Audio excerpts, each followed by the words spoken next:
Hamas leader Ismail हानिया की मौत को 16 दिन बीत चुके हैं। ईरान ने इजराइल से बदला लेने की धमकी तो दी, लेकिन पलटवार नहीं किया। दुनिया भर की निगाहें इन दोनों मुल्कों के बीच जारी तनाव पर है और माना यह जा रहा है कि इजराइल पर सीधा अटैक करने को लेकर ईरान के टॉप लीडर्स में ही सहमति नहीं बन पा रही है। दरअसल मीडिया रिपोर्ट्स की माने तो ईरान के नए राष्ट्रपति मसूद पज़ेश्कियान इजराइल पर किसी भी तरह का सीधा हमला करके मुसीबत मोल नहीं लेना चाहते। उन्हें ये अच्छी तरह मालूम है कि अगर सीधा हमला किया तो शायद इस बार इजराइल बड़ी जंग शुरू कर दे। वहीं ईरान के सुप्रीम लीडर अयतुल्ला खेमनेई इस बात से बेहद नाराज हैं। खेमनेई ने ईरानी अधिकारियों और नेताओं को चेतावनी देते हुए कहा है कि अगर इजराइल के खिलाफ पीछे हटे तो खुदा का कहर बरपेगा। इस्माइल हानिया की मौत ईरानी राष्ट्रपति के शपथ ग्रहण में शामिल होने के बाद हुई थी।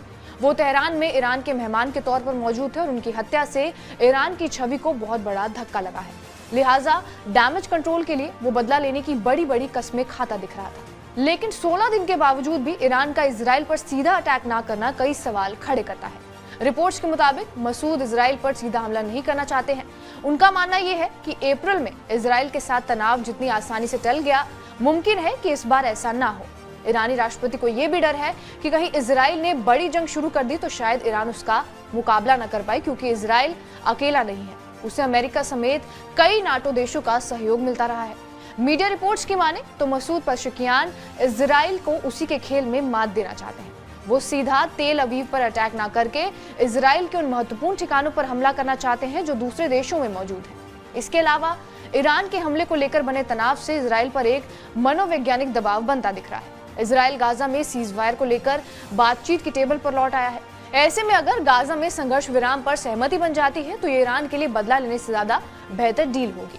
ईरान के सुप्रीम लीडर अयतुल्ला खेमनेई ने ईरानी अधिकारियों को बड़ी चेतावनी दी है। ईरानी मीडिया के मुताबिक उन्होंने ये कहा है कि इजराइल के खिलाफ पीछे हटना या किसी तरह का समझौता करना खुदा के कहर के बुलावे देने जैसा है। खेमनेई ने इजराइल की ताकत को बढ़ा चढ़ाकर दिखाने को लेकर भी निंदा की है। उन्होंने कहा कि अगर हम अपनी ताकत का सही तरीके से इस्तेमाल करें और विरोधियों की ताकत का सही आकलन करें तो इस मनोवैज्ञानिक दबाव को टाला जा सकता है। खेमनेई के इस बयान से अंदाजा लगाया जा रहा है कि इजराइल पर हमले को लेकर ईरानी अधिकारियों में मतभेद पैदा हो गए हैं। रिपोर्ट्स के मुताबिक ईरान के नए राष्ट्रपति हमले के बाद की परिस्थितियों को लेकर चिंतित हैं, तो वहीं सुप्रीम लीडर हानिया की मौत का बदला लेने से पीछे हटना नहीं चाहते। ईरान इजराइल से बदला कब लेगा, इसे लेकर फिलहाल कोई अंदाजा नहीं लग पा रहा है। उधर इजराइल ने भी ये साफ कर दिया है कि तेहरान के हमले का जोरदार जवाब दिया जाएगा। रिपोर्ट्स के मुताबिक इजरायली अधिकारियों ने अमेरिका और यूरोपीय देशों दोनों को ये चेतावनी दी है कि अगर ईरान सीधा हमला करता है तो उसके खिलाफ जवाबी कार्रवाई तेज और निर्णायक होगी।